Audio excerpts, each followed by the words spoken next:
Hello students, good morning everyone. My name is Nidhi Jain and welcome to संस्कार valley academy online classes. बेटा आज हम पढ़ रहे हैं चैप्टर 13 अविकारी शब्द। क्या होता है अविकारी शब्द? दादाजी सुबह टहलते हैं, भवन के ऊपर झंडा फहरा रहा है। तो उपयुक्त वाक्यों में जो रंगीन छपे शब्द हैं उस पर काल लिंग वचन का कोई भी प्रभाव नहीं पड़ता। काल लिंग वचन के बदलने पर भी इन शब्दों के रूप में कोई परिवर्तन नहीं आता, ये हमेशा एक जैसे ही रहते हैं, इसलिए इन्हें हम कहते हैं अविकारी शब्द या अव्यय। तो जिन शब्दों के रूप में काल लिंग वचन के बदलने पर कोई परिवर्तन नहीं होता है उन्हें अविकारी शब्द या अव्यय कहते हैं। जैसे दादाजी सुबह टहलते हैं, अब यहाँ पे दादाजी की जगह मैं सुबह टहलती हूँ ऐसा लिख सकते हैं। तुम सुबह टहलते हो, वे सुबह टहलते हैं। तो सबके नामों में क्या आप बताइए, हम सब सुबह टहलते हैं, तो सुबह में कोई परिवर्तन आया क्या? नहीं आया ना। चाहे हम लगा लो, चाहे वे लगा लो, चाहे दादाजी लगा लो या कोई भी, तो ये हमारा क्या है? अविकारी शब्द। अव्यय के 5 भेद हैं। क्रिया विशेषण, संबंध बोधक, समुदय बोधक, समुच्चय बोधक, विस्मयादि बोधक और निपात। पहला है हमारा क्रिया विशेषण। निम्नलिखित वाक्यों को पढ़िए। नाना जी धीरे धीरे चलते हैं, गरिमा अधिक बोलती है। तो ये जो रंगीन छपे शब्द चलते हैं बोलती है, वो क्या कर रहे हैं? क्रियाओं की विशेषता बता रहे हैं, इसलिए आता है ये क्रिया विशेषण। तो क्रिया की विशेषता बताने वाले शब्द हमारे क्रिया विशेषण कहलाते हैं। क्रिया विशेषण के 4 भेद होते हैं।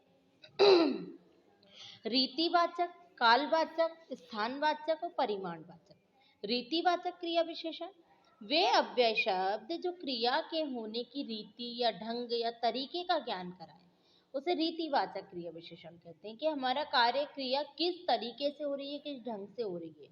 जैसे इसकी पहचान के लिए क्रिया के साथ कैसे लगाकर प्रश्न पूछना पड़ता है। जैसे सौरभ तेज दौड़ता है, तो कैसे दौड़ता है? तेज।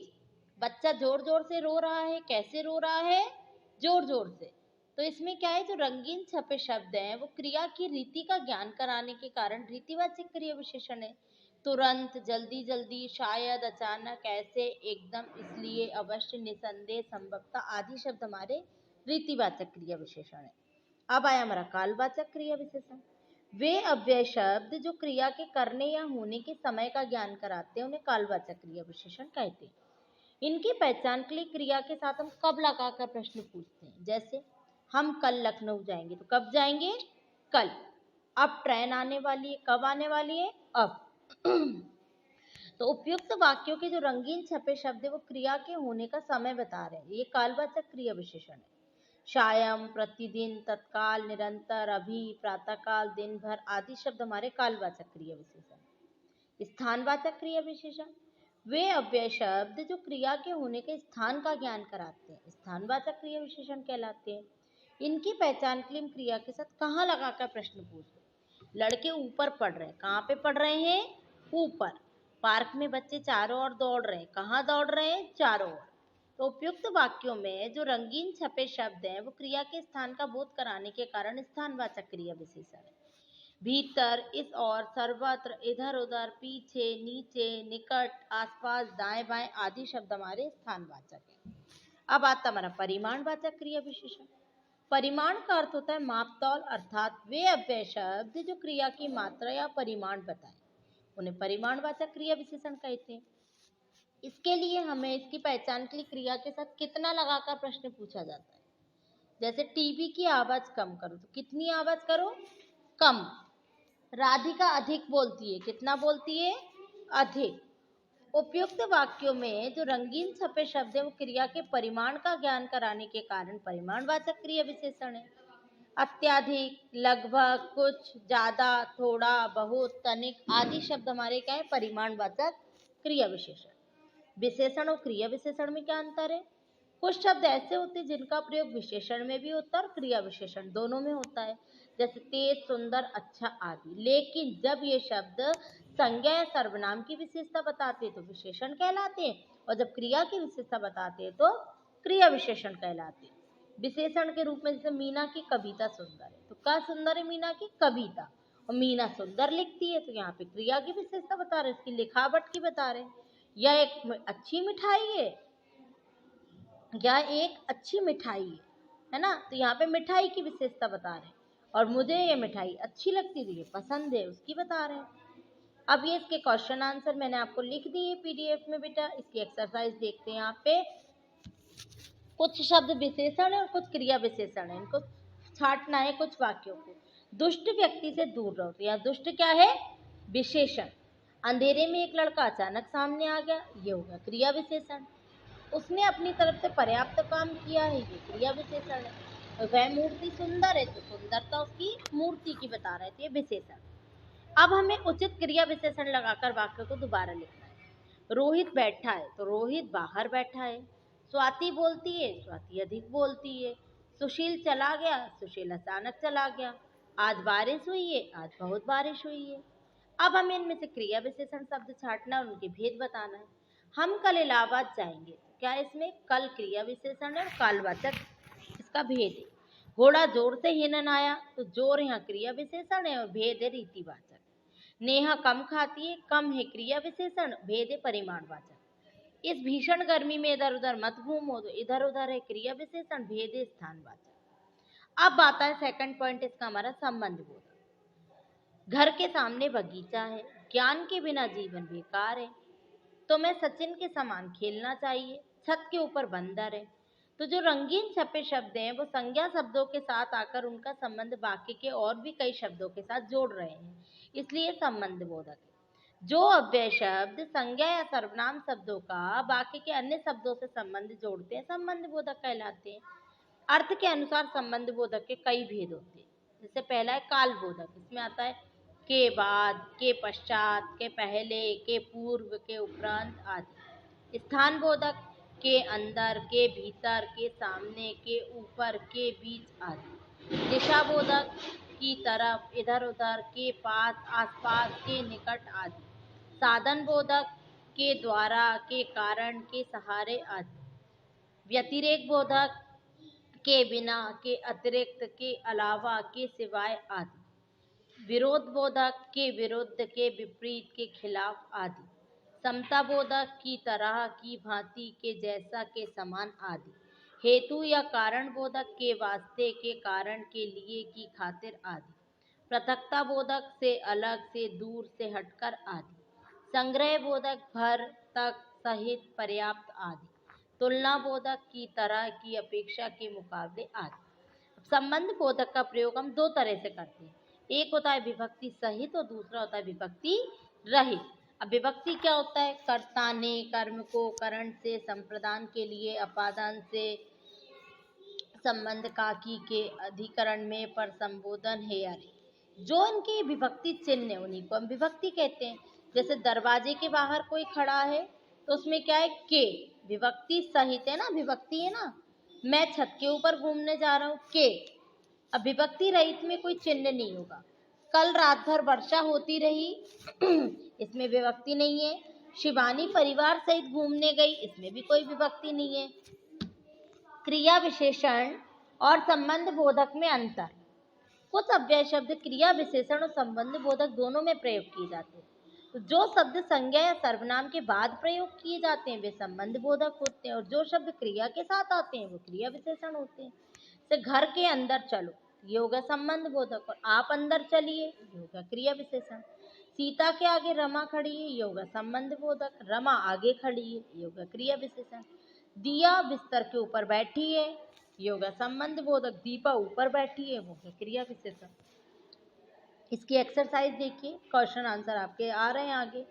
राम के साथ सीता भी वन को गई, इसमें संबंध बोधक क्या है? के साथ। मेज के नीचे चूहा है, के नीचे। घर के बाहर भिखारी खड़ा है, के बाहर। रमा के द्वारा पत्र लिखा गया, के द्वारा। मेरा विद्यालय के घर के ही निकट में ही है, के निकट। अब संबंध बोधक अव्ययों का वाक्यों में प्रयोग कीजिए। की भांति, तो मैं सचिन की भांति खेलना चाहिए। के सामने, घर के सामने इमली का पेड़ है। के द्वारा, नेहा के द्वारा खाना बनाया गया। के कारण, राम के कारण पापा ने मुझे डांटा। के सहारे, दीवार के सहारे चींटी ऊपर चढ़ गई। अब इसमें हमें छांटना है। अब हमें क्या करना है? इसमें छांटना है। देखिए, क्रिया विशेषण क्या है? नीचे, चारों ओर, भीतर, ऊपर, सामने, निरंतर। यहाँ पे संबंध बोधक में के पश्चात, के निकट, की अपेक्षा, की भांति, के बिना, से हटकर। अब आया हमारा समुच्चय बोधक। नेहरू और पटेल देश के महान नेता थे। सौरभ परिश्रमी है परंतु बुद्धिमान नहीं है। कल्पना उठी तो राजेश भी उठ गया। सिमोना आ ना सकी तो क्योंकि वे अस्वस्थ। तो वे अव्यय शब्द जो दो शब्द या वाक्यों को जोड़ते हैं समुच्चय बोधक कहलाते हैं। इन्हें हम योजक भी कहते हैं। इसके दो भेद होते हैं, समानाधिकरण समुच्चय बोधक और व्यधिकरण समुच्चय बोधक। तो समानाधिकरण क्या है? वे अव्यय शब्द जो समान स्तर के यानी एक जैसे दो शब्दों या वाक्यों को जोड़ते हैं वो समानाधिकरण समुच्चय बोधक कहलाते हैं। जैसे रमेश अमीर है किंतु कंजूस है। अमीर तो है लेकिन कंजूस भी है। उसने मेहनत की पर पास न हो सका। चंद्रशेखर आजाद और भगत सिंह क्रांतिकारी थे। मेरे पिताजी व या माताजी विवाह में सम्मिलित होंगे। इसके अतिरिक्त यदि अन्यथा, अतः, एवं, परंतु, तथा, लेकिन आदि शब्द भी समानाधिकरण समुच्चय बोधक है।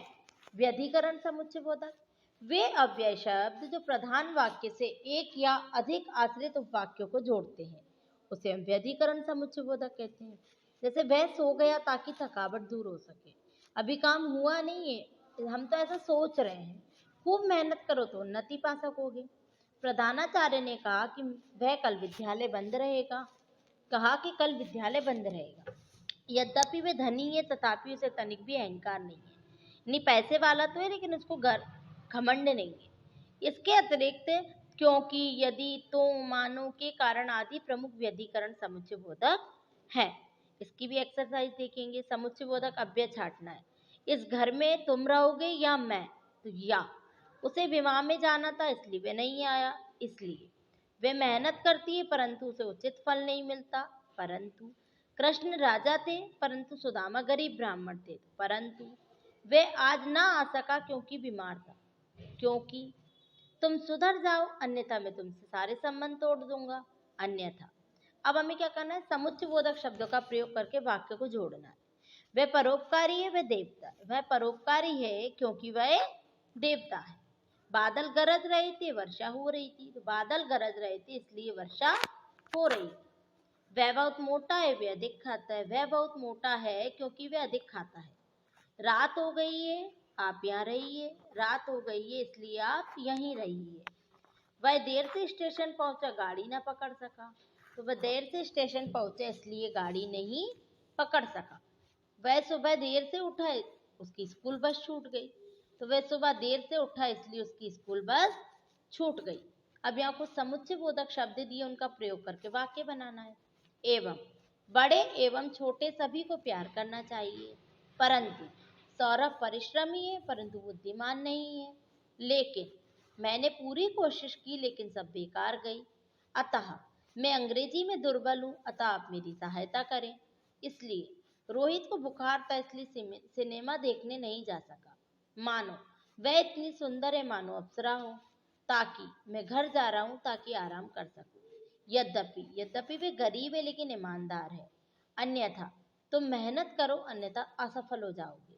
किंतु तुम सभी वहां जा सकते हो किंतु मैं नहीं, क्योंकि वे घर चला गया क्योंकि उसकी तबीयत खराब हो गई। अब आया हमारा विस्मयादि बोधक। अरे तुमने यह क्या कर दिया? वाह, तुमने तो कमाल कर दिया। खबरदार आगे मत बढ़ना। सावधान, आगे सड़क टूटी हुई है। तो उपयुक्त वाक्यों में जो रंगीन छपे शब्द उनसे आश्चर्य का, प्रसन्नता का, सावधान आदि का भाव प्रकट हो रहा है, ये विस्मयादि बोधक है। आश्चर्य, शोक, हर्ष, विस्मय, ग्लानि, लज्जा आदि भावों को प्रकट करने वाले शब्द विस्मयादि बोधक कहलाते हैं। प्रमुख विस्मयादि बोधक अव्यय में छी छी, हाय, अच्छा, क्या, ओह, आहा, धत, साबस, अवश्य, धिक आदि। हाय, मैंने ये क्या कर डाला? खेद का भाव। वाह, सहवाग ने छक्का मारा है। प्रशंसा का भाव। छी छी, कितनी गंदगी है यहाँ। घृणा का भाव। अच्छा, तो तुम कंप्यूटर भी चला सकते हो। आश्चर्य का भाव। लेकिन विस्मयादि बोधक शब्दों का प्रयोग सबसे पहले होता है वाक्य में और इसके बाद विस्मयादि बोधक चिन्ह का प्रयोग जरूर किया जाता है। अब आता है निपात। वाक्य में जो अव्यय किसी शब्द या पद के बाद लगकर उसके अर्थ में जब विशेष प्रकार का बल या भाव पैदा करते हैं उसे निपात कहते हैं। और निपात शब्दों का कोई विशेष अर्थ नहीं होता। ये वाक्य में लगने के बाद तो विशेष अर्थ प्रदान करते हैं, वाक्यों में विशेषता ला देते, लेकिन इनका स्वयं का कोई विशेष अर्थ नहीं होता है। जैसे मैं आप ही से बात करने आया हूँ, तुम तो मुझ तक पहुंच नहीं सकते। तुमने मुझे अपने पास होने की खबर तक नहीं दी।